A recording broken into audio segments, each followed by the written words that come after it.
iblis itu ingin nggak Yesus disalibkan. Mereka mau Yesus disalibkan, dibunuh.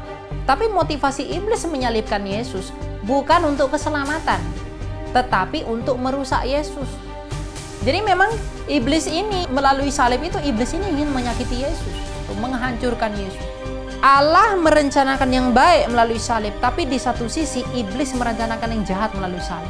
Tapi pada akhirnya yang menang kebenaran itu kan. Nah, kebenaran yang menang itu melahirkan keselamatan. Maka dengan demikian, rancangan keselamatan dari salib itu kita datangkan dari Allah. Tapi rencana yang jahat di dalam salib itu datang dari iblis. Maka rencana yang jahat iblis ini dipakai oleh Allah untuk mempermalukan iblis. Tapi itu atas seizin daripada Bapa di surga juga ya? Pasti. Kalau tanpa izinnya Allah itu tidak bisa terjadi. Makanya saya katakan di awal, grand design penyaliban itu ya Allah sendiri.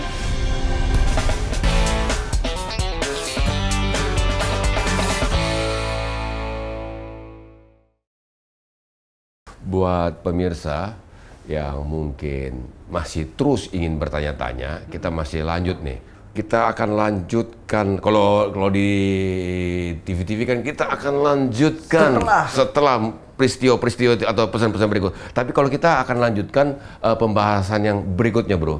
Pembahasan yang berikutnya kita akan lanjutkan bersama dengan Bro Elian Miran adalah apakah penyaliban Yesus Kristus itu rencana dari Bapa di sorga atau rencana dari iblis? Kita akan tanyakan kepada hambanya Elian Miran. Gimana bro itu?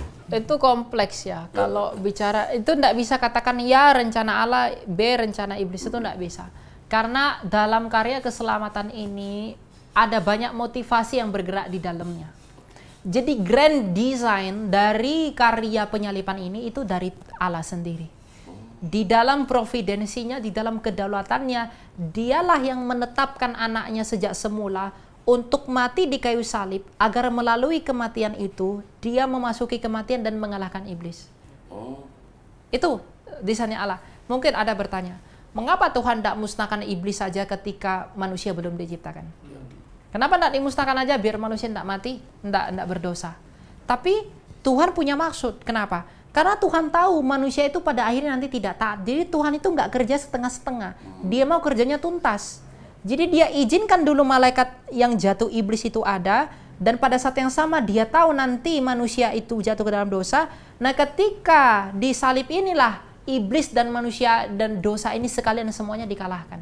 Jadi Tuhan tuh nggak bekerja dua kali. Dia cukup bekerja sekali. Nah tapi ada orang yang mengatakan bahwa penyaliban Yesus itu adalah rencana daripada iblis karena memang iblis ingin merusak rencana daripada, alasannya iblis ingin merusak rencana daripada Tuhan itu. Apa benar gitu? Iblis itu tidak pernah tahu rencana Allah itu apa. Iblis itu satu hal yang pasti, motivasi iblis itu hanyalah untuk menghancurkan Yesus. Jadi mereka menghancurkan Yesus menggunakan figur-figur orang-orang tertentu yang ada di sekeliling Yesus.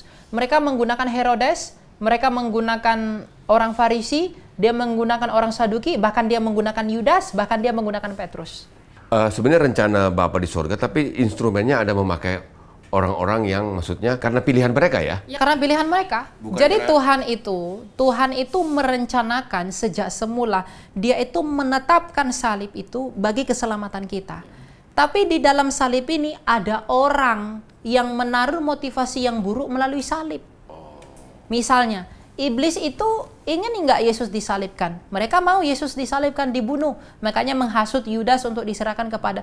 Tapi motivasi iblis menyalibkan Yesus bukan untuk keselamatan, tetapi untuk merusak Yesus. Kita baca ya, dalam Yohanes 8 ayat yang ke-39. Jawab mereka kepadanya, Bapa kami ialah Abraham, kata Yesus kepada mereka, jikalau sekiranya kamu anak-anak Abraham, tentulah kamu mengerjakan pekerjaan yang dikerjakan oleh Abraham. Namun sekarang kamu berusaha membunuh aku. Seorang yang mengatakan kebenaran kepada kamu, kebenaran yang kudengar dari Allah, pekerjaan yang demikian tidak dikerjakan oleh Abraham. Kamu melakukan pekerjaan bapakmu sendiri. Jawab mereka, kami tidak dilahirkan dari zina, bapa kami satu yaitu Allah. Kata Yesus kepada mereka, jikalau Allah adalah bapakmu, kamu akan mengasihi aku sebab aku datang dari Allah dan sekarang aku ada di sini. Lagi pula, aku datang bukan atas kehendakku sendiri, melainkan dialah yang mengutus aku. Apakah sebabnya kamu tidak mengerti ucapanku? Sebab kamu tidak dapat menangkap firmanku. Kamu berasal dari bapakmu iblis, dan kamu ingin melakukan keinginan-keinginan bapakmu. Ia adalah pembunuh manusia sejak semula, dan dan tidak hidup dalam kebenaran. Jadi memang iblis ini ingin melalui salib itu, iblis ini ingin menyakiti Yesus. Iblis ini ingin menghancurkan Yesus. Motivasi iblis ini hanya satu, menghancurkan Yesus.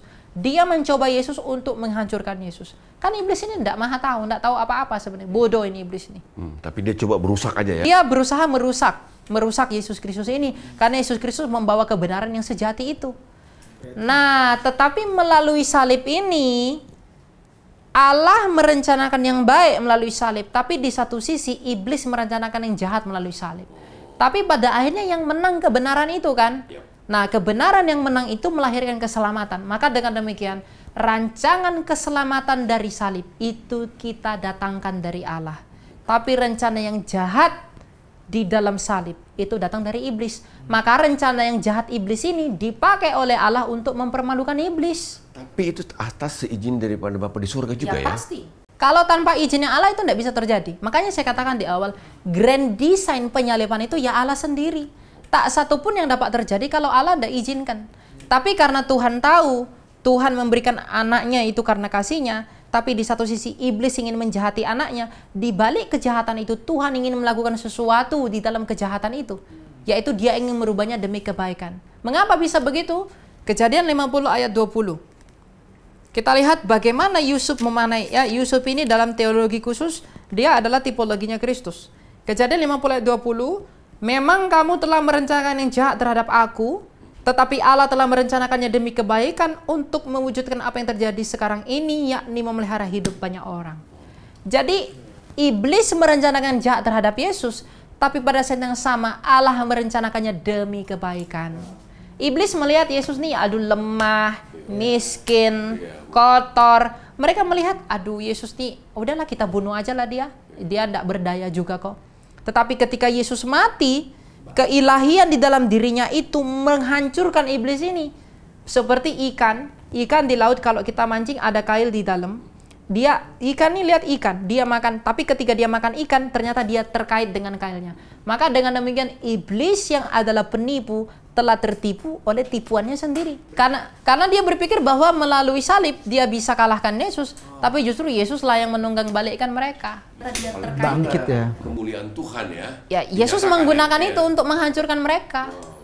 Berarti sebenarnya iblis pun dia tidak tahu bahwa Yesus itu akan bangkit. Nggak tahu dia, nggak tahu. Sama Dia nggak tahu. culun ya. Dia kerjaannya hanya merusak. Dia nggak tahu apa-apa. Karena desainnya semua Allah ya. Desain semua Allah. Cuman iblis berusaha, ada momen-momen di mana dia ingin merusak ya. Dia masuk ya. Karena iblis itu udah ngotot, daripada aku nggak berusaha. Iblis itu sebenarnya udah tahu dia akan kalah. Dia tahu dia akan kalah. Cuma ya daripada aku nggak berusaha, lebih baik ku ganggu sebisaku. Karena dia udah benci kepada Allah yang telah mengusir dia daripada surga. Nah, jadi semua yang jahat itu ya dia, bapaknya. Dia yang mengusahakan itu. Nah, tapi bro, kalau bicara mengenai seperti kayak ini kan kita ada istilah teologi predestinasi ya, bagaimana kehendak bebas segala macam itu.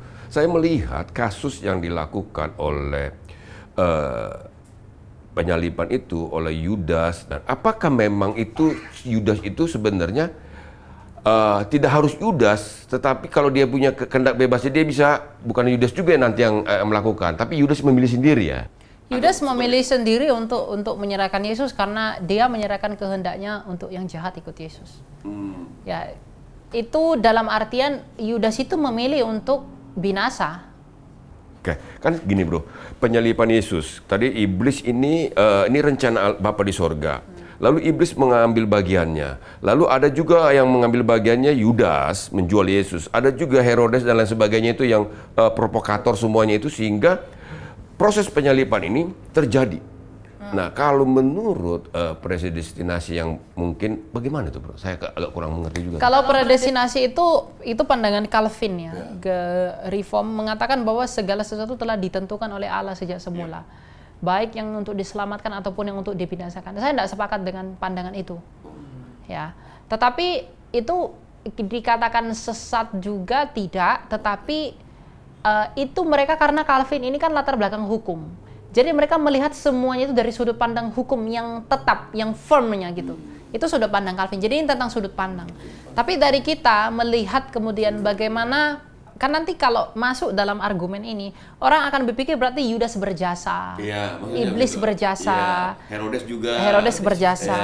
Ya mereka tidak berjasa. Kenapa? Karena mereka ingin menyalibkan Yesus bukan karena mereka tahu bahwa Yesus itu mau menyelamatkan mereka, tapi karena iri hati, karena kekotoran, karena motivasi mereka yang buruk.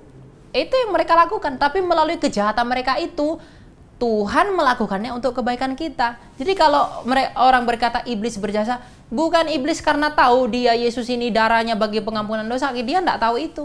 Dia pikir penyaliban itu akan selesai dia di situ ya. Ya, dengan Yesus mati aku berhasil mencengkeram Yesus, itu maksud iblis. Karena Ibrani 2 ayat 14-15, kematian itu dalam kuasanya iblis. Jadi dia berpikir dengan Yesus mati aku bisa kuasai dia. Tapi justru melalui kematian itu Yesuslah yang menginjak kepala iblis ini. Dan melalui kebangkitannya dan keselamatan diberikan. Kalau di dalam cerita tuh plot twistnya, dipikir Yesus udah mati, selesai nih. Iblis udah tahu-tahu Yesus bangkit ya. Makanya iblis tuh bodoh sebenarnya. Nggak tahu apa-apa dia.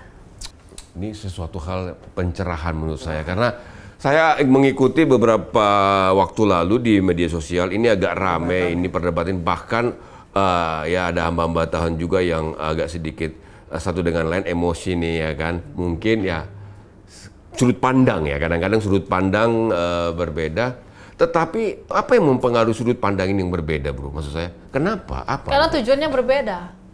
Kalau orang yang ingin menjadi Kristen, dia mengatakan itu karyanya Allah. Tapi ada orang yang kalau menghadapi iman lain, dia mengatakan itu karyanya iblis. Tapi kembali lagi, mereka ini tidak boleh berdiri sendiri dalam argumen ini, harus diharmoniskan. Kembali lagi pada kitab suci. Bahwa tidak bisa disangkali Allah itulah grand design daripada salib. Karena dia yang menciptakan permusuhan, yang membuat permusuhan antara keturunan laki-laki, keturunan perempuan ini dengan iblis ini. Dan bagaimana nanti caranya mengalahkan iblis ini ya? Dengan salib itu yang sekaligus menanggung kutuk, karena ada tertulis terkutuklah yang tergantung pada kayu salib. Jadi ketika Yesus naik ke atas salib, dia menanggung kutuk dunia ini di sana. Dan melalui kutuk itu dia mati, dengan mati dia memasuki kematian. Ketika dia memasuki kematian, dia mengalahkan kematian, merusaknya, dan menang ketika dia bangkit. Itu yang dia lakukan. Nah, jadi kita tidak boleh, ini cuma rencana, ya kembali kepada kerendahan hati sih. Jadi kalau mau ngotot-ngototan, ya kita tidak bisa ketemu, tidak bisa duduk bareng. Tapi kalau bisa dilihat dengan bijak, di satu sisi memang iblis ini ingin menghasut, ingin membunuh Yesus ini. Ingin memporak-porandakan apa yang dimau oleh Yesus. Gitu. Bahayanya adalah kalau kita memahami bahwa penyaliban Yesus di kayu salib itu, kalau itu adalah rencana daripada iblis, seolah-olah ini Allah tidak berperan ya. Maksudnya sebenarnya dua-duanya sama-sama bahaya. Kalau tidak dengan penjelasan yang baik ya. Kalau dikatakan rencana Allah mutlak, rencana Allah, lalu yang lain-lain tidak dijelaskan, dia berkata bahwa Allah memakai iblis. Ya. Nah kalau ini dikatakan rencana iblis, berarti iblis itu ingin apa? Ingin menyelamatkan kita, kan paradoks. Iya, seolah-olah dia ada andil ya. Nah, makanya menjembataninya itu adalah motivasinya berbeda di sini. Iblis dengan Allah motivasinya berbeda di dalam satu peristiwa yang sama. Iblis motivasinya ingin menghancurkan Yesus. Allah motivasinya ingin menyelamatkan manusia. Allah yang berdaulat, iblis tidak berdaulat. Maka di dalam kedaulatan Allah, Allah mengizinkan iblis itu menyakiti Kristus melalui salib, tapi melalui yang sama, melalui salib itulah Allah itu mempermalukan iblis itu. Makanya karena iblis ini malu pada salib, karena dia berpikir melalui salib dia bisa kalahkan Yesus, tapi justru melalui salib itulah Yesus mengalahkan iblis. Makanya iblis ini menciptakan hoaks, Yesus tidak pernah disalib. Ya, banyak tuh hoaks gitu ya. Karena dia udah malu. Dia pikir tadi itu senjata untuk kemenangan dia, tapi ternyata itu berbalik kepada dia, mempermalukan dia. Apa yang ditakuti, kalau bro lihat, apa yang ditakuti orang sebenarnya dengan berita salib ini? Saya melihat pandangan-pandangannya ada Yesus tuh diganti orangnya katanya pada waktu mau disalib. Lalu itu tidak benar terjadi. Apa yang mendasari kenapa orang ini pada takut berita salib ini bahwa itu Yesus sebenarnya? Karena mereka ada di belakangnya, mereka ada bersama dengan iblis. Karena iblis itu malu dengan salib. Nggak ada, satanik tuh nggak pernah nyerang agama lain selain Yesus. Dia nggak pernah ngebalikin simbol agama lain, dia selalu ngebalikin salib. Kenapa? Karena dia tahu hanya salib itu yang telah kalahkan dia. Pernah ada orang bahas iman yang lain sebelah misalnya? Pernah nggak mereka olok-olok agama lain? Nggak pernah. Kita aja ya. Kita aja yang diolok. Karena apa? Memang mereka datang sebagai permulaan dari antikristus itu. Untuk melawan kita. Mereka meniru kita untuk melawan kita. Nah, hanya mereka. Makanya Masiha antikristus itu kan dikatakan pseudonya Kristus atau Masiha al-Dagali, artinya peniru Kristus tapi palsu. Nah, mereka meniru caranya kita, meniru teologinya kita, tapi bukan untuk bareng dengan kita, tapi untuk menusuk kita. Nah, ini antikristus itu. Dengan cara salib dibalik itu ya, salah satu. Nah, tapi bro, ini kan marak ini sekarang nih, memang gereja setan ini ya. Dengan teologinya lah, katakanlah pemahamannya, dan anak-anak muda ini banyak sekali yang mereka sesatkan. Ya mungkin saya nggak tahu melalui pendekatannya, tapi memang mereka itu ingin menghancurkan dengan berupaya semaksimal mungkin kali bro ya. Maksudnya begitu gencarnya mereka merekrut dan memberikan informasi gitu. Saya lihat informasi itu ada banyak juga ternyata di Indonesia ini yang sudah ada tapi mungkin terselubung ya. Ya, itu menandakan memang hari Tuhan yang dahsyat itu sebentar lagi akan tiba, karena penyesatan itu akan semakin marak. Penyesatan yang seperti itu tuh tidak ada apa-apanya. Yang paling berbahaya adalah penyesatan dari dalam. Kalau kita dengan yang lain tuh jelas beda, tapi yang dari dalam ini covernya Kristen, pakai salib-salib, tapi Injilnya itu dipalsukan. Makna Injilnya itu dipalsukan. Itu yang paling bahaya. Itu yang harus kita waspadai. Memang ini kita sudah semakin dekat menyambut kedatangan Tuhan yang mulia itu. Itu sudah semakin dekat. Karena tanda yang paling banyak adalah penyesatan akan semakin masif di mana-mana. Sekarang ada seorang pengajaran, ini teman-teman ya, saya ingatkan. Pengajaran dari Korea namanya Shin Cheon-ji. Mereka mengatakan bahwa Lee Man-hee itu adalah inkarnasi Yesus Kristus kedua. Itu sesat. Jangan ikuti. Mereka menggait banyak mahasiswa. Ini sekalian informasinya saya sampaikan di sini. Karena banyak yang chat saya tentang itu. Jangan percaya kepada itu. Mereka datang dari Korea, datang ke Indonesia, menggait banyak sekali mahasiswa, kasih studi-studi Alkitab, lalu kemudian katakan, yang di Korea itu adalah inkarnasi Yesus kedua. Ada lagi di Tiongkok, gereja Tuhan yang Maha Kuasa. Yesus telah datang dalam wujud perempuan. Mereka yang di Korea mengajarkan, Tuhan Ibu. Ada Tuhan Bapa, ada Tuhan Ibu. Kok ada Tuhan Ibu? Mereka mengajarkan yang seperti itu, kan ngaco. Tapi banyak sekali orang suka sama ajaran seperti ini. Memang yang sesat-sesat itu lebih banyak disukai. Saya ingat ketika Konsili Agung tahun 325 di Konstantinopel.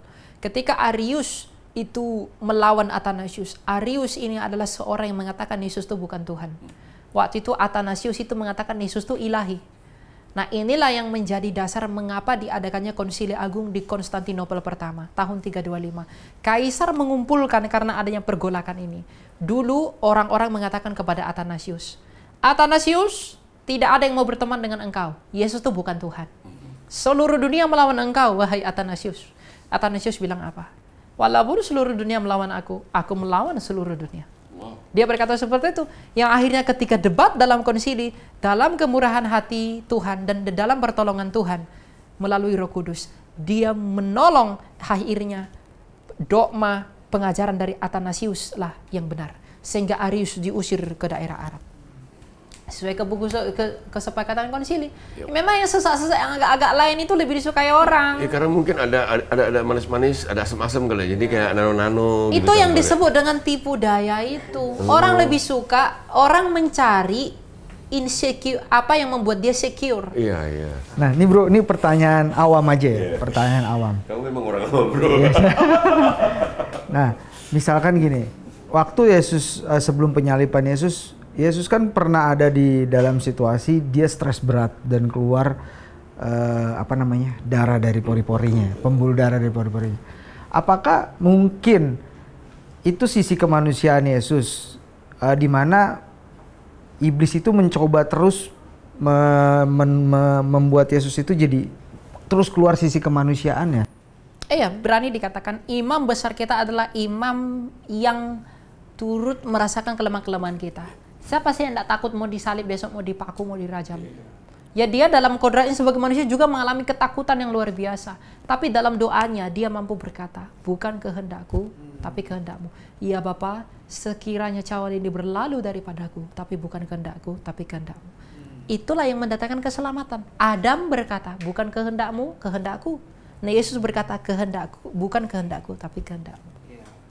Mungkin apa kamu ya bisa, iblis itu dia tahu bahwa ini grand design-nya, bukan dia nggak tahu, maksudnya ini penyalipan grand design-nya, tapi ketika dia merusak sisi kemanusiaan Yesus, ya pasti namanya Yesus manusia, tapi dia akhirnya bersedia menjadi kehendak Tuhan lebih ya. Kalau nggak dia kabur dong. Bukan iblis yang takut-takuti Yesus waktu itu, tapi kodrat kemanusiaannya memang gemetar waktu itu. Sisi kemanusiaannya ya, iya. Bukan iblis yang memang iblis pengen merusak aja enggak ya? Ya iblis itu ingin mempermainkan Yesus dari segala arah. Ketika dia selesai dibaptis, lalu suara Allah berkata, inilah anak yang kukasihi. Dia melipir kepada guru, lalu iblis datang cobai dia bilang apa? Jikalau engkau anak Allah. Nah, dia cobai terus kan, permainkan psikologi, berusaha menjatuhkan Yesus dengan banyak cara. Tapi kan Kristus kita lebih pintar daripada dia. Dia yang jatuh melawan dia yang merendahkan dirinya, tidak bisa. Kalau kata Yesus, siapa lu? Iya ya. Terus puasa, habis puasa dia dicobai itu ya sama iblis. Tapi memang menarik itu waktu penyalipan, sebelum penyalipan yang dimana Yesus berdoa itu, saya kadang lihat ya contoh yang baik yang Yesus lakukan ya. Sebenarnya kan itu pilihan kayak galau kalau mungkin bahasa sekarang ya. Iya, ketakutan kemanusiaan. Iya benar, kemanusiaan itu muncul, tetapi ya dari sisi kemanusiaannya. Tapi ketika dia menyerahkan dirinya, artinya kemanusiaannya, ketundukannya kepada Bapaknya itu ya, dia tunduk tetap kepada keputusan Bapaknya, karena dia tahu Bapaknya memberikan dia, mengutus dia ke dunia ini karena untuk tujuannya untuk itu. Makanya dia mengatakan dalam Yohanes 10, anak manusia memberikan nyawanya untuk menjadi tebusan bagi domba-dombanya. Bapa mengasihi aku karena aku memberikan nyawaku. Ya itu kan, berarti dia memang rela memberikan nyawanya. Dia di dalam kerelaan memberikan nyawanya. Tapi dalam kodratnya yang manusia itu ya dia lemah. Makanya dia makan, dia minum, dia lapar, dia haus. Ya itu kodrat manusianya. Ketakutan, gemetar, ya itu kodrat manusianya. Lalu orang akan goreng ini bilang, Tuhan kok gemetar, Tuhan kok lemah. Loh, itu memang bagian daripada kodrat manusianya. Tapi ada enggak manusia yang bisa mengalahkan maut? Tidak ada. Orang paling hebat dalam sejarah dunia pun dapat mati semua. Nggak bisa buat apa-apa. Yang panjang susah juga ada alasan segala macam. Yang punya kodam. Lewat gitu. Karena Tuhan nggak pernah ciptakan kita untuk mati. Tuhan ciptakan kita untuk hidup kekal. Kematian itu karena ada dosa. Maka Yesus datang ke dunia mengalahkan dosa agar kita kembali kepada hidup yang kekal itu. Nah dunia ini tidak ngerti beginian. Dia pikir hidup ini selesai. Marilah berjuang cari pacar banyak-banyak, cari uang banyak-banyak, kawin sana sini, ya kan? Iya. Nanti setelah mati selesai. Itu nikmatin, menipu, itu menipu. Iya, menipu tuh bro. Kalau lu masih mikirin iPhone 17 dan segala macam, boleh sih, tapi jangan sampai mengganggu pikiran ya. Tetap fokusnya kepada bahwa kita adalah warga kerajaan surga yang harus fokus kepada kebenaran firman Tuhan. Walaupun mungkin saat ini kita sedang mengalami yang namanya hempitan kiri kanan. Jangan lupa hubungi layanan doa Cahaya Bagi Negeri di 082215002424 atau layanan call center 0811991424. Oh, lancar ya. Ada tulisannya di situ. Gacor ya. Nah bro, ini kita untuk ya yang mungkin bro bisa kasih tips kepada orang-orang, teman-teman pemirsa juga ini di Cahaya Bagi Negeri ini mengenai ajaran sesat tadi itu. Karena saya juga sempat yang dari Korea sama Jepang itu sempat melihat, tapi saya pikir ini cuma kayak isu kecil ya, tapi ternyata sudah berbahaya ya. Karena itu secara filsafat logika itu bukan filsafat logika, itu apa menurut itu? firman Tuhan tuh udah nggak benar. Enggak, mereka memainkan ininya kali ya? Iya, iya, triknya. Oke, silakan lihat. Karena Yesus mengatakan jangan percaya kalau nanti suatu hari dia mengatakan aku di sini, aku di bilik, aku di mana. Sebagaimana dia naik, begitu juga dia akan kembali. Nah sekarang orang bilang dia udah ada di China, dia udah ada di Korea. Ya berarti itu dipelintir dong. Iya. Ya kalau dia udah ada, hancur dunia ini. Ya kan kedatangan Yesus kemuliaannya udah turun. Karena ketika dia datang ke dunia, kedatangan pertama, dia tidak menganggap kemuliaannya. Tapi nanti kedatangan yang kedua dia nggak menutup-nutupi lagi, terang benderang. Makanya orang tanpa dihakimi Kristus pun, orang itu dia tahu dia akan kemana. Dia akan tahu itu. Gitu. Makanya nanti air mata tuh semua orang akan berair mata. Tapi ada air mata karena terharu, ada air mata karena udah terlambat. Makanya pastikan dirimu untuk bisa mengambil bagian di dalam karya Allah itu. Ya tentunya dengan pertolongan Tuhan. Makanya kalau ada orang menghabiskan waktunya mengejar dunia ini tapi tidak mencari Allah, itu kasihan sekali. Batinnya itu rusak, kasihan.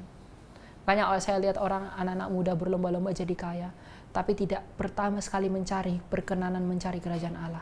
Mungkin dia dipuji orang, pinter, kaya, punya ini, punya itu, tapi dia kasihan sekali dalam batinnya. Kenapa?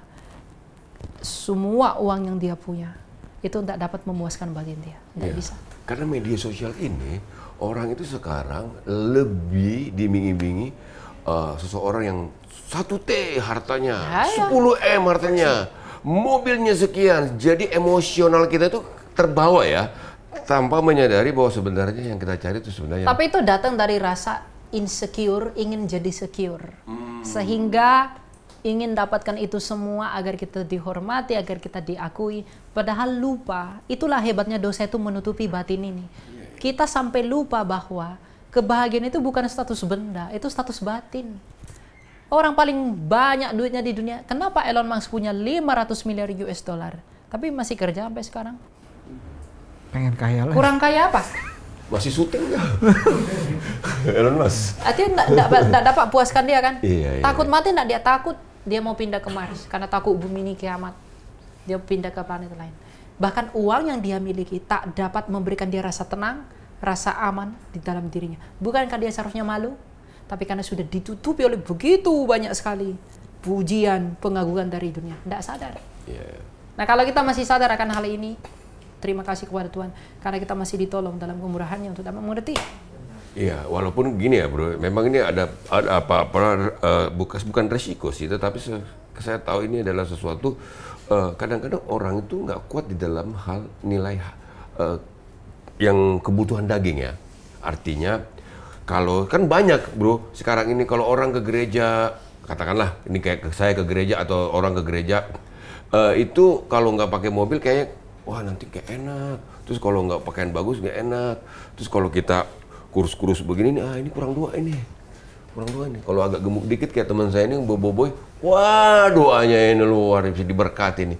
Nah, framing itu yang membuat kadang-kadang kita memaksakan diri kita untuk kita supaya punya image bahwa kita orang yang diberkati.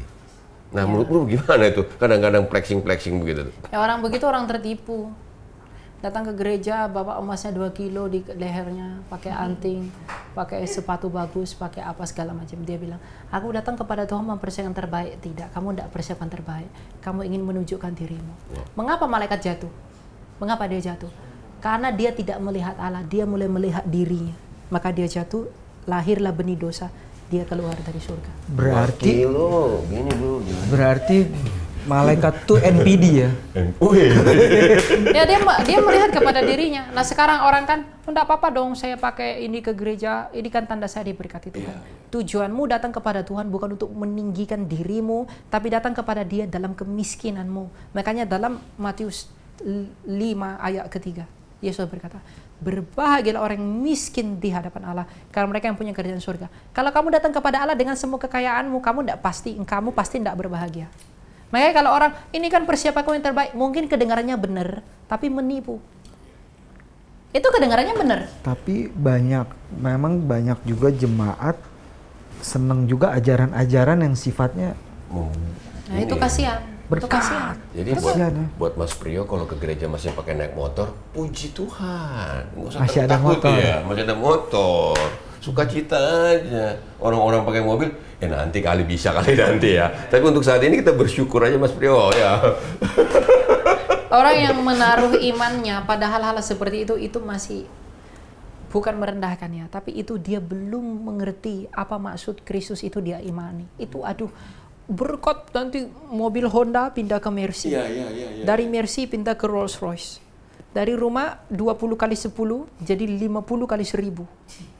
Itu baru namanya berkat. Itu duniawi sekali. Fokusnya bukan itu sebenarnya ya. Yang Paulus dalam Efesus mengatakan yang paling berharga adalah kita bisa mengenal rahasia ilahi dan misteri ilahi.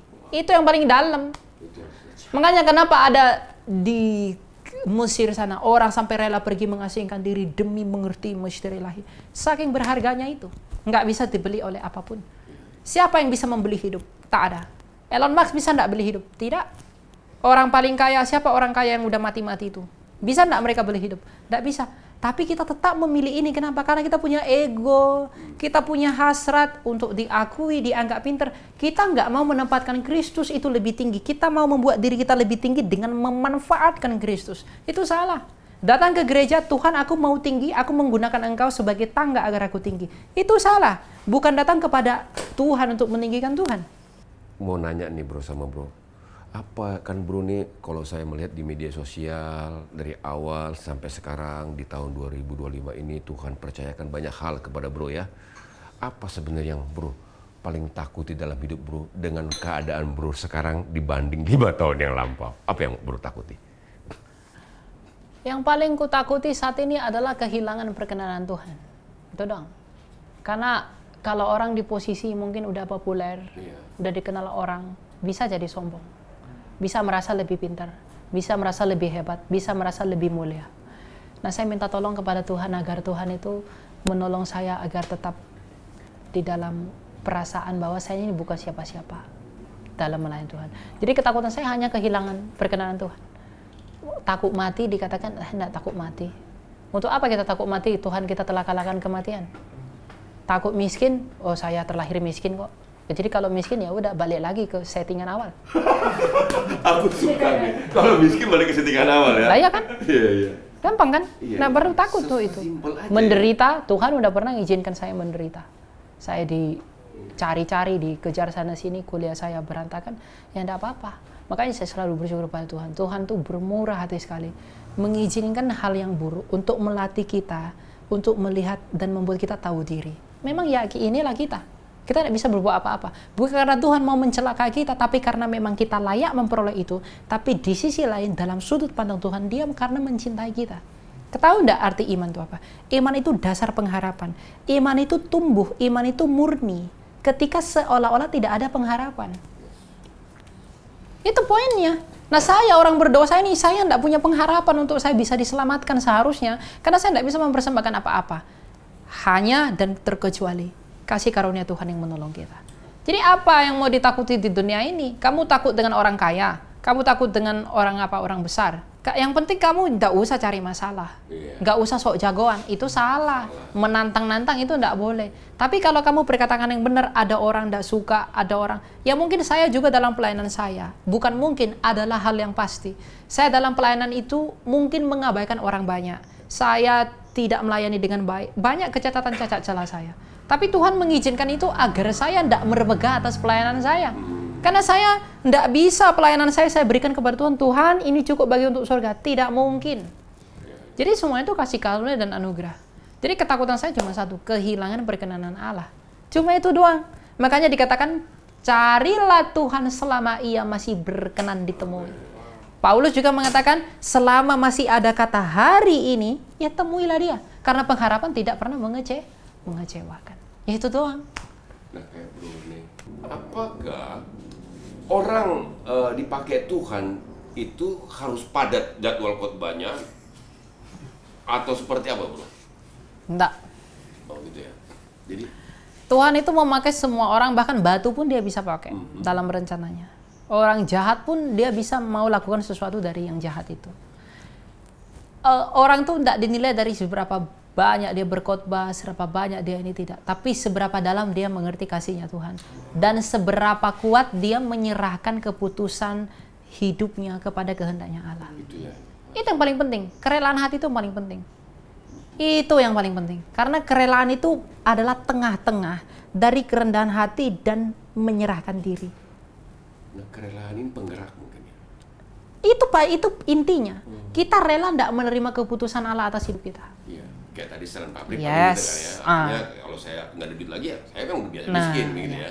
Karena orang yang rela itu beranjak dari kerendahan hatinya. Dan orang yang rela itu adalah orang yang berserah. Wah, luar biasa. Makanya Daud mengatakan, Tuhan berikan aku roh yang rela. Roh yang rela itu paling penting. Kenapa dengan kita rela tidak diperlakukan jahat sama orang. Kita rela tidak diperlakukan buruk sama orang meskipun kita udah baik sama dia. Kita rela tidak untuk menerima bagian kita dalam pelayanan ini. Kita rela tidak meskipun kita enggak berdiri di mimbar, tapi kita menolong orang yang enggak kelihatan di mimbar. Kan semua tentang kerelaan. Pelayanan yang sejati lahir dari kemauan dan kerelaan hati ketika kita melakukan untuk memuliakan nama Tuhan. Dan Cahaya Bagi Negeri melalui PAUD Super 5 mengambil bagian melayani pendidikan anak. Seperti apa? Berikut videonya. Di pelosok Sumba Tengah berdiri sebuah PAUD kecil, SPS Romantis Pahomba. Berdiri sejak 2009, sekolah ini sempat hampir ditutup karena kurang murid dan keterbatasan fasilitas. Akses sulit, sarana minim, dan kurangnya kesadaran orang tua membuat anak-anak enggan bersekolah. Bahkan, Dinas Pendidikan memutuskan untuk menutupnya.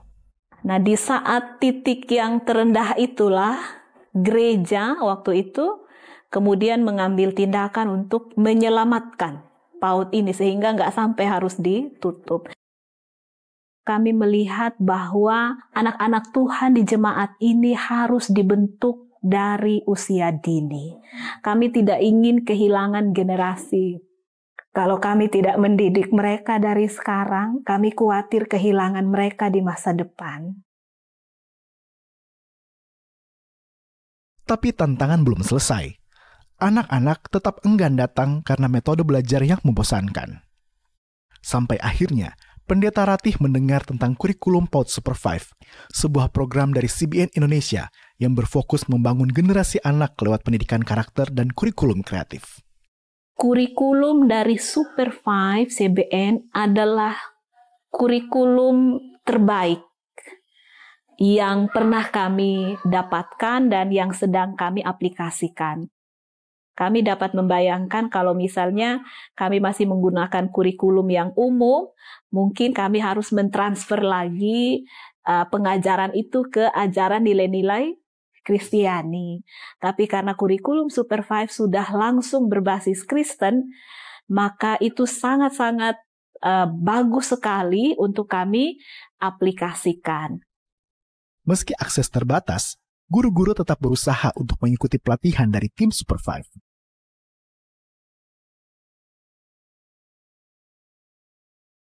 Melihat kemajuan itu, Januari 2024, PAUD ini resmi naik status menjadi TK Kristen Pahomba. Pilihan Dinas Pendidikan sebagai salah satu dari 3 PAUD terbaik di wilayahnya. Bersyukur sekali, sangat senang sekali. Karena waktu itu kami baru 1 tahun lebih berjalan, dan dinas bisa memberikan penilaian seperti itu tanpa kami yang minta. Bersama CBN Indonesia, lewat kurikulum PAUD Super 5, kita percaya dengan doa, tekad, dan kolaborasi, perubahan nyata bisa terjadi.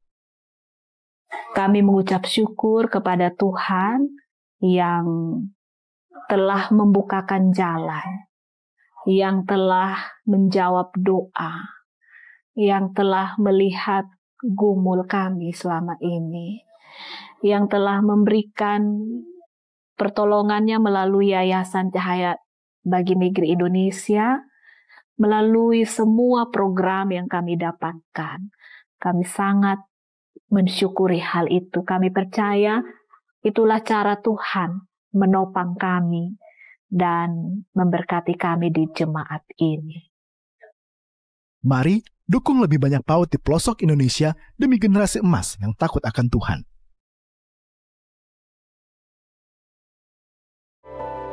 Terima kasih untuk mitra CBN yang sudah mengambil bagian dalam pelayanan bersama kami. Mari bergabung bersama kami untuk menjadi mitra CBN. Biasa. Jadi dari hambanya. buat pemirsa yang saat ini kamu sedang bingung, sedang galau dan tidak mengerti tujuan hidup kamu, datanglah pada Yesus. Kalau kamu butuh didoakan, ada tim yang siap mendoakan kamu. Kamu bisa WhatsApp di 082215002424 dan juga bisa telepon ya Bang. Di call center 081199142440. Ada hamba Tuhan yang selalu berdoa untuk saudara-saudara yang mungkin mengalami tekanan hidup atau ingin lebih mengenal Tuhan Yesus Kristus. Terima kasih buat pemirsa yang sampai detik ini di akhir acara ini masih menyaksikan acara Cahaya Bagi Negeri. Saya Charlie. Saya Remonski. Saya Lia. Tuhan Yesus memberkati.